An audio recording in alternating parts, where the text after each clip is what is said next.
Increment கேட்டா என்னடா வேலை செஞ்சேன்னு கேக்குறாங்க. சரி லீவாவது கொடுங்கன்னு கேட்டா நீ இல்லைன்னா கம்பெனி எப்படி ஓடணும்னு கேக்குறாங்க. ஏன் இவன் பைத்தியம் பிடிச்ச நாய் மாதிரி ஓடிட்டு இருக்கான்?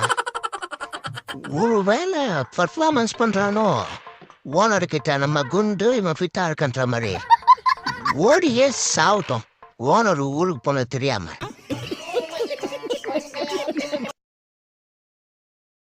என் பொண்டாட்டி பூ கேட்டா, ஒரு பூந்தொட்டி வாங்கி கொடுத்தேன். தாகமா இருக்கு தண்ணி வேணும்னு கேட்டா, ஆப்பிள் ஜூஸ் வாங்கி கொடுத்தேன்.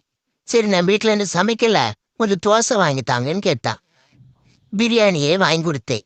கடைசியா ஒண்ணு கேட்டா பாருங்க, என்ன கேட்டா தெரியுமா? நான் ஒண்ணு கேட்டா நீங்க ஒண்ணு வாங்கி தரீங்களேன்னு உங்களுக்கு காது கேட்க. சூரியன் தனியா இருக்கு, நிலா தனியா இருக்கு, நான் கூட தனியா தான் இருக்கேன். அப்பதான் ஒரு விஷயம் யோசிச்சேன், விலை மதிப்பில்லாத எல்லா விஷயமும் தனியாதான் இருக்குமா? சேகரித்து எப்பெல்லாம் நமக்குள்ள சண்டை வருதோ அப்பப்போ அதை சொல்லி காட்டுவேன். அதானே? தூங்காம நாளைக்கு என் கூட எப்படி சண்டை போடலான்னு யோசனை பண்ணிட்டு இருக்க போறேன். அதானே? நான் ஏன் இப்படி சோம்பேறித்தனமா இருக்கேன்னு கண்டுபிடிக்க நினைச்சேன்.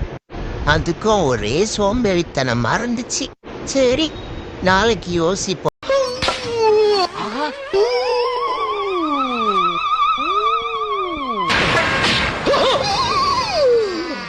ஐயோ போச்சே. இந்த கணேசன் காட்ஸ் ஆன் டியூட்டில இருக்கிறப்ப எவன் அவன் உள்ள வர்றது? ஓ உண்மையான போலீஸா? Sorry sir. முன்சாமி குருசாமி ரோட்ட மறைங்கடா. இன்வைட் பண்ணாமலே ஒரு இன்வெஸ்டிகேட்டர் வந்திருக்காரு. யாரா இருந்தாலும் இன்னைக்கு இந்த பக்கம் அலவுட் இல்ல. பங்காளிக்கு காது குத்து வச்சிருக்கோம். யாராது கக்கூஸ் போறவனை கத்தி கூப்பிடுறது?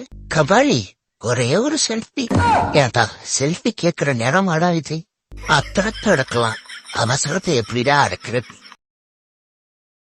நானே வாழைப்பழம் கிடைக்கிறேன்னு வருத்தத்துல வந்துட்டு இருக்கேன். இவனுங்க என்னடானா வீடியோ எடுத்து வெறுப்பேத்தி பாக்குறாங்க. நான் ஒண்ணும் பண்ணலையே. நீ இருக்கிறிய ஓடப்பட்டாயா? சும்மா இருக்கிறியே தவளை கட்டாயா? மதாவா இருக்கிறிய பஞ்சு விட்டாயா? பஞ்சு விட்டாய். ஆமா ஆமா. நான் நடந்தால் நந்தை அழகு அழகு, நான் சிரித்தால் ஐயோ. இந்த சைடு போனா அந்த ரப்பர் வாங்க ரமேஷ் இருப்பானே, அவனுக்கு நம்ம 5000 தரணுமே. போனோம்பா நம்ம பேசாம நேராவே போயிடுவோம். ஐயோ இந்த சைடு போனா டீக்கல் இந்த சல்பி சேகர் அந்த டீயை கொடுத்துட்டு இருப்பானே, அவனுக்கு ஒரு 2000 தரணும். ரைட் சைடு வேணா வேணா ஊரை சுத்தி கடை வாங்கி வச்சிருக்கோம். பேசாம வீட்டுக்கே போயிட வேண்டியதான். எஸ்கே. நம்ம மாப்பிள்ள ஒருத்தன் குடிக்க 500 ரூபாய் கடன் கேட்டான். போடா இல்லைன்னு சொல்லிட்டேன். அந்த நாய் வேற யார்கிட்டயோ கடன் வாங்கி குடிச்சுட்டே நான் வீழ்வேன் என்று நினைத்தாயோன்னு ஸ்டேட்டஸ் வச்சிருக்கு நாய். அடிக்கிற அடியில 5 நிமிஷத்துல 3 ஈமிக்குது பாக்குறியா? 5 நிமிஷத்துல ஈமிக்குமா? ஏன்னா சண்டை போட்டுக்கிறியா? அது ஒண்ணு வத்தவா லவ் மாற்று. மறுபடியும் லவ் மாற்று சொன்னா செருப்பத்து நடிப்பேன். நானே டிவி நியூஸை பார்த்து கடுப்புல உட்காந்துருந்தேன்.